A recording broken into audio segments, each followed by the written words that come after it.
On se retrouve pour une nouvelle vidéo sur l'étape 16 du Giro. Donc on arrive dans la fin du Giro là, à l'étape 16. Donc on est sur une difficile étape. Donc il y a Mikel Landa qui est parti, il a plus de 3 minutes d'avance sur nous. Mais il a attaqué dans cette côte là, la première catégorie. Et moi j'ai été à mon train. Et Barguil est un peu en moins bonne forme que Bardet. Mais moi je reste à rouler à mon train. Donc je suis désolé pour le manque d'inactivité pendant 3 jours, je pense là, 3 jours, je crois. C'est parce que le week-end déjà je fais pas de vidéo parce que je suis pas chez moi. Enfin je suis quelque part, je suis parti aux courses de vélo et là j'ai eu des grosses évals là ces derniers temps. Donc Zacharine est cuit. Mais j'ai pris les bidons avec Bardet, et Bardet a un 0 donc ça va, et on reprend du temps. Et de toute façon, si vous, Porte il est à 11 minutes et Landa il est à 14 minutes. Donc, si nous, devant il y a un groupe avec Ulissi, Santa Romita, Maxime Bouet. Nous sommes à 15 km de l'arrivée. Diamino Cunego et Mikel Nieve. Derrière il y a Igor Siline. Derrière il y a Taramay qui a attendu Landa. Et Igor Siline. Et après là il y a Errada et Rebelline. Derrière il y a Bardet, moi qui reviens. Donc comme il reste encore 15 km, je vais pas encore augmenter l'effort. Hein. Donc Barguil, sa barre jaune elle revient pas. Donc on va mettre les autres en moto.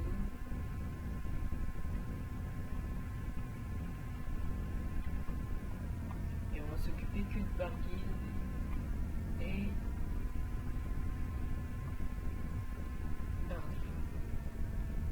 donc on reprend du temps à tout le monde hein. On a déjà rattrapé Pozzovivo. Donc là on va arriver dans des pourcentages forts. S'il te plaît pas. Donc on va augmenter. Voilà, on arrive dans les pourcentages forts. On va rattraper Errada et Rebelline. C'est sur de tels pourcentages que les plus costauds peuvent creuser un écart. Donc il y a Errada qui essaye de protéger Emader, mais je crois qu'il va être il est cuit. Les coureurs approchent de l'arrivée. Ils viennent de franchir le panneau des 10 derniers kilomètres. Attaque de Romain Bardet. 10 derniers kilomètres, du coup on va rester à 78 d'effort. On rattrape Porte là. Voilà, on a rattrapé Porte. Et devant Landa et qu'à 1 minute 30, on peut le faire de toute façon. Donc on va mettre 80. Attaque de Harou. Et derrière,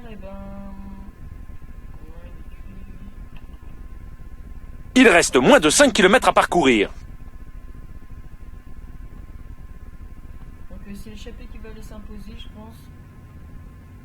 Démarrage de Jean-Christophe Perrault. Ah putain, mais quel commentaire de merde. C'est des commentaires de merde, putain. J'arrive pas à les enlever en plus. Donc Landa est juste devant à 28 secondes. Il est parti trop vite, je pense, parce que... Enfin, je crois que oui, c'est Landa, donc c'est bon. On a rattrapé nos rivaux. Devant, c'est l'échappée, hein. Je sais pas, et je pense qu'ils vont aller au bout. Enfin, je pense. À part si on vient fort, avec Bardet. On va mettre le gel. Donc, Barguil derrière, c'est un peu dur. Démarrage de Cunego. On va baisser l'effort de Barguil. Ah non, donc l'échappée va aller s'imposer. Ça va être la victoire de... Alors que Landa lâche, coup dur fringale pour Landa. Et nous, on a le on fire. Hop, enfin le gel. Et ça va être la victoire de Cunego, je crois. Le sprint final est lancé. Ça va très vite maintenant. Maxime Bouet revient très vite. Nieve, Ulissi, Santa Romita et Bardet. Quelle victoire de Damiano Cunego aujourd'hui. Ouais, enfin, commentaire de merde, excusez-moi encore. Donc Landa...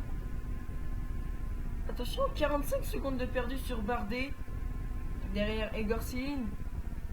Alors que Barguil revient assez bien. On va le laisser en effort curseur, on va pas le faire sprinter. Et oui, Barguil revient bien. Il était mal dans cette première côte, mais il revient bien. Donc voilà. Allez, s'il te plaît, bug pas. Voilà, Barguil, il perd. 4 minutes 26 sur Damiano Cunego. Donc maintenant on va attendre les retardataires comme d'habitude qui durent long. Voilà, allez. Donc franchement Romain Bardet, heureusement qu'il n'avait pas un -1 comme Barguil où là il avait 0, c'était pas mal. Donc on arrive à revenir sur Mikel Landa, il nous prend 45 secondes au moins. Donc je pense après, à part que ce Giro est gagné avec Bardet, mais on sait pas parce que il peut tout le temps arriver des problèmes, un incident mécanique, une chute qui fait abandonner ou un truc comme ça. Donc voilà. Donc on va attendre les derniers. C'est bon, le dernier est passé. Voilà. Aucun hors délai. Et voici maintenant la sélection des meilleurs moments de la course. Bon, ta gueule, s'il te plaît. Suivant. Allez à la page des résultats. Donc si ça pourrait pas bugger et que ça aille vite.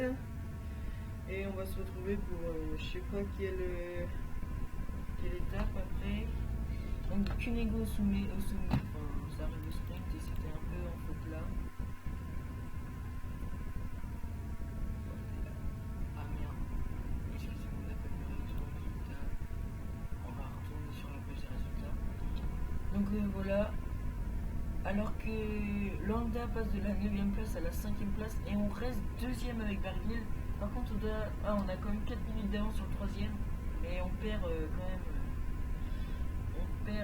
3 minutes 45 au moins avec Barguil sur Barguil, mais bon, c'est pas grave.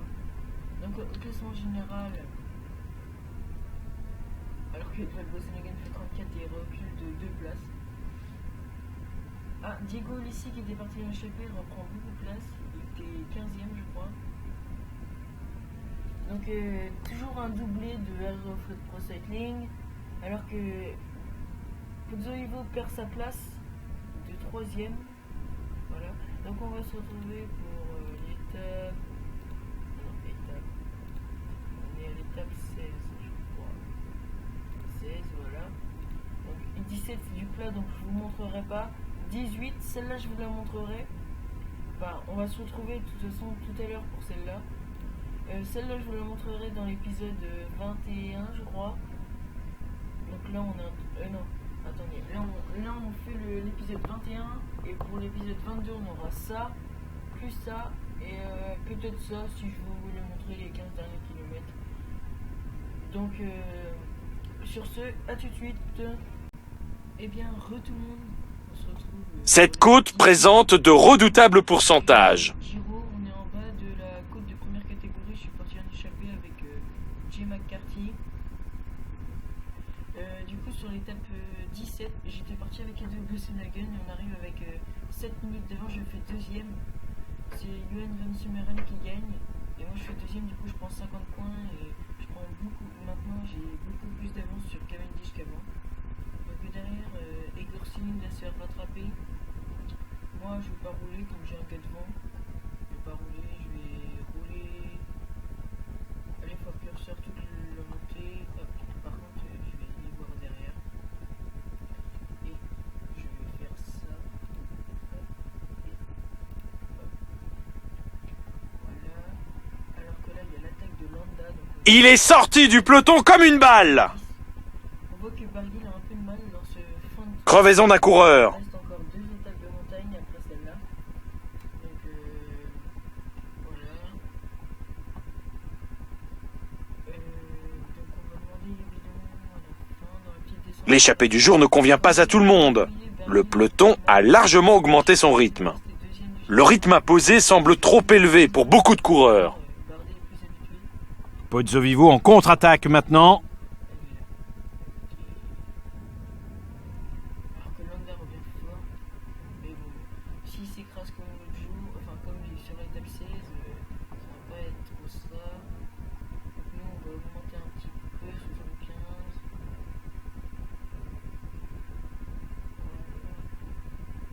On rattrape tout le monde.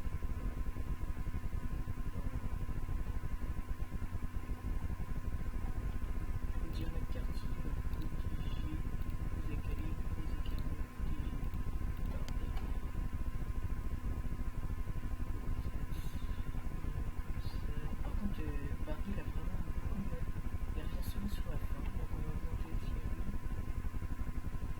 L'échappée présente une avance non négligeable. Le peloton devrait maintenant réagir. Le tempo s'est ralenti. On ne s'entend plus en tête du peloton.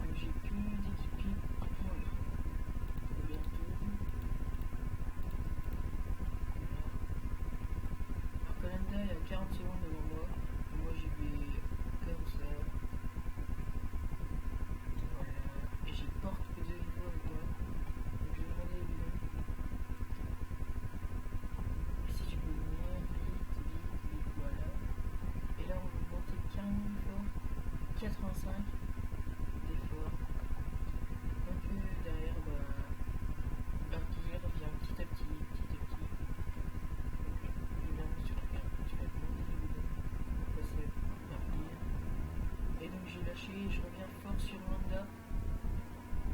Allez, et hop, on va le contrer. Voilà. Démarrage de Romain Bardet. Voilà, donc on va baisser sur le. Là, on va faire 75. Voilà, 27 km de l'arrivée. Oui, je suis pris tout dans la course, mais bon, comme il y avait l'état et comme il y avait le col avant, on a presque une minute d'avance sur Porte et Landa, ils s'entendent pas. Et derrière, ça fait les affaires à Barguil qui revient petit à petit. Voilà. Barguil va revenir petit à petit. Il va rejoindre Jim McCarthy là. Et après, il va aller rejoindre Pozzovivo. Et après, Landa et Porte. Et après, s'il rejoint Landa et Porte. Pour l'instant, la sélection s'opère par l'arrière.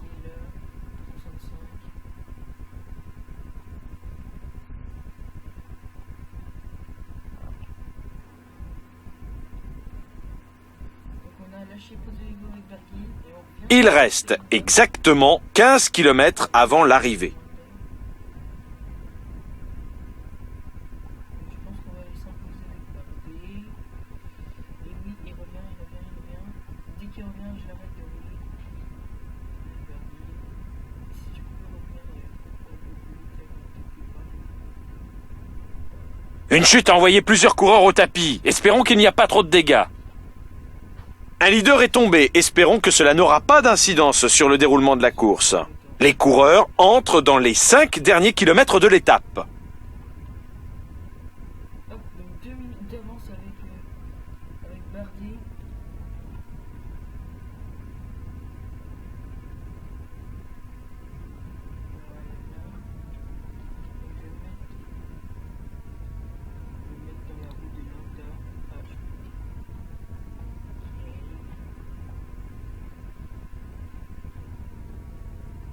L'arrivée est toute proche. On attaque maintenant la dernière descente.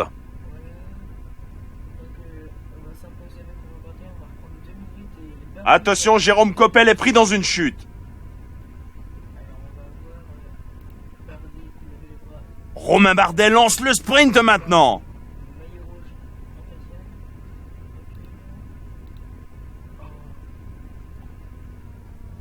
On annonce une chute. Il semblerait qu'il s'agisse d'un leader. Chute massive dans le peloton. Heureusement, ça n'a pas l'air trop grave. Et peut-être le doublé avec Barguil qui sprint. Et oui, ça va être le doublé. Barguil qui revient fort sur cette fin d'étape. Et derrière, Fabio Aru, tiens. Fabio Aru qui avait chuté, qui est 23ème à 42 minutes. Jim McCarthy. On va sprinter avec Jim McCarthy. Peut-être une 5ème place pour Jim McCarthy avec son 60. Et sa 6ème place sur l'étape 17 à noter. Il finit first Giro, Jim McCarthy.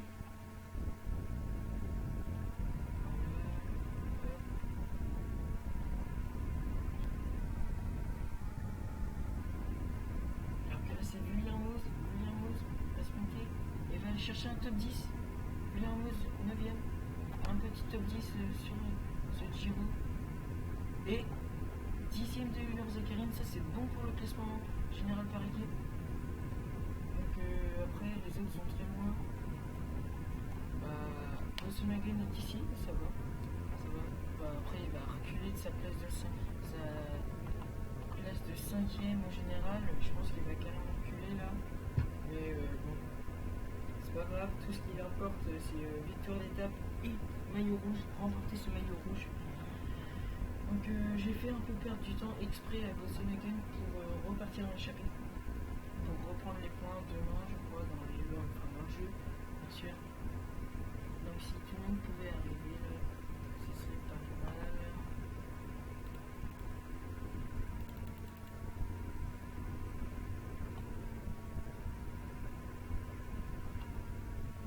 Allez, le dernier arrive. Il arrive. Voilà. Donc on va aller. Voici maintenant les meilleurs moments de la course. Une nouvelle victoire. Je crois qu'il y a 3 victoires sur ce tour. 3 victoires, Bardet 1 et Bossenhagen 2. Voilà. On va regarder ça tout de suite. Combien il y a de victoires. Donc voilà.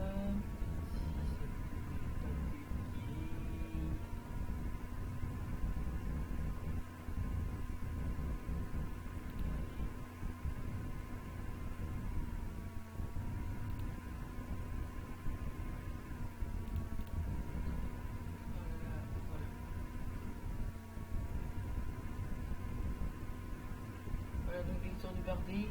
Bardet reste deuxième au général. Il a 3 minutes d'avance sur Porte. Donc, Villarmoz et Zakarin sont 15e et 6e du général. On va regarder combien est Bossenhagen. Pour voir si je peux le refaire partir. Bossenhagen est 9e. Il est encore dans le top 10. Donc, on va regarder. On a gagné quelle étape non, au pire, on va regarder ça. Donc, voilà l'étape. Moi, Vincent Marin était parti tout seul dans cette poste et moi je l'ai rejoint et au sprint, du coup je termine à 0 secondes. Donc on va se retrouver pour la prochaine vidéo sur l'étape 19 et 20 et peut-être la 21 que je vous montre la dernière étape. Oui, je vais faire ça. Donc sur ce, on va se retrouver pour la prochaine vidéo.